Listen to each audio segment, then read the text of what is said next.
ദൈവത്തിന്റെ അതിപരിശുദ്ധമായ നാമം മഹത്വപ്പെടുമാറാകട്ടെ. ദൈനംദിന അപ്പം എന്ന അനുദിന വചനചിന്തയിലേക്ക് ഏവർക്കും സ്വാഗതം. ഇന്ന് വ്യക്തിപരമായ പ്രാർത്ഥന എന്ന വിഷയത്തെ ആസ്പദമാക്കി ചില കാര്യങ്ങൾ നമുക്ക് ചിന്തിക്കാം. അതിനാധാരമായൊരു വാക്യം വായിക്കാം.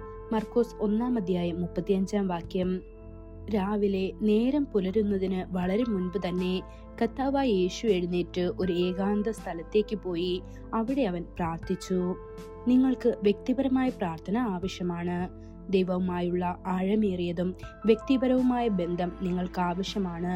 ക്രിസ്തുവുമായുള്ള സമ്പന്നവും അടുപ്പവുമുള്ളതുമായ ഒരു കൂട്ടായ്മ നിങ്ങൾക്ക് ആവശ്യമാണ്.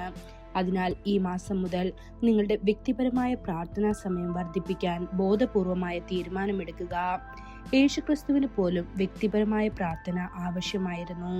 പിതാവുമായി സ്വകാര്യമായി ആശയവിനിമയം നടത്താൻ ആഗ്രഹിച്ചുകൊണ്ട് അവൻ ജനക്കൂട്ടത്തിൽ നിന്നകന്നു. സമൂഹത്തിൽ നിന്ന് മാറി തന്റെ പ്രിയപ്പെട്ട ശിഷ്യന്മാരെ പോലും പിന്നിൽ ഉപേക്ഷിച്ചു. അവൻ ഒരു ഏകാന്ത സ്ഥലത്തേക്ക് പോയി അതിരാവിലെ പ്രാർത്ഥിച്ചു. ബൈബിൾ പറയുന്നു, എന്നിരുന്നാലും അവനെക്കുറിച്ചുള്ള വാർത്ത കൂടുതൽ പരന്നു. വളരെ പുരുഷാരം കേൾക്കാനും അവരുടെ രോഗങ്ങളിൽ നിന്ന് അവനാൽ സൗഖ്യം പ്രാപിക്കാനും കൂടി വന്നു. അങ്ങനെ അവൻ പലപ്പോഴും മരുഭൂമിയിലേക്ക് പോയി പ്രാർത്ഥിച്ചു. ഇത് ലൂക്കോസ് 5:15-16 വാക്യങ്ങളിൽ കാണാൻ സാധിക്കുന്നു.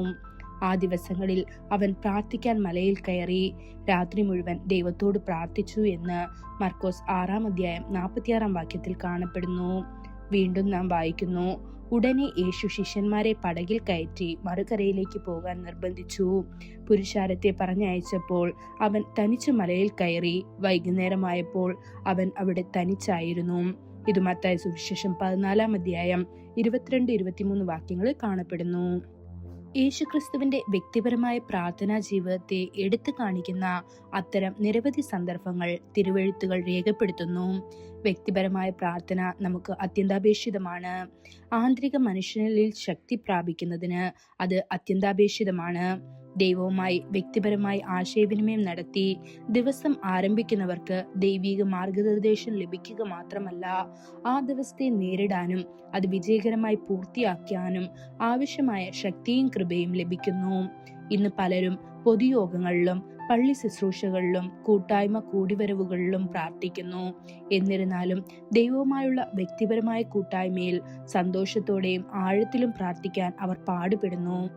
ദിവസങ്ങൾ കടന്നു പോകുന്തോറും സ്വകാര്യ പ്രാർത്ഥനയുടെ അഭാവം അവരുടെ ജീവിതത്തിൽ ക്ഷീണത്തിനും അസ്ഥിരതയ്ക്കും ഒടുവിൽ പരാജയത്തിനും കാരണമാകുന്നു.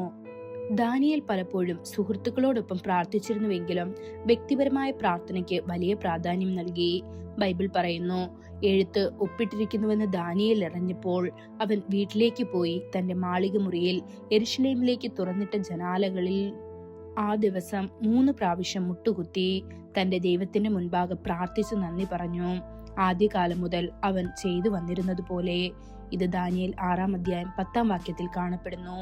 ദൈവമക്കളെ, എല്ലാ ദിവസവും രാവിലെ ഏകാന്തതയിൽ രാജാക്കന്മാരുടെ രാജാവിനെ കാണാൻ ഉറച്ച തീരുമാനമെടുക്കുക.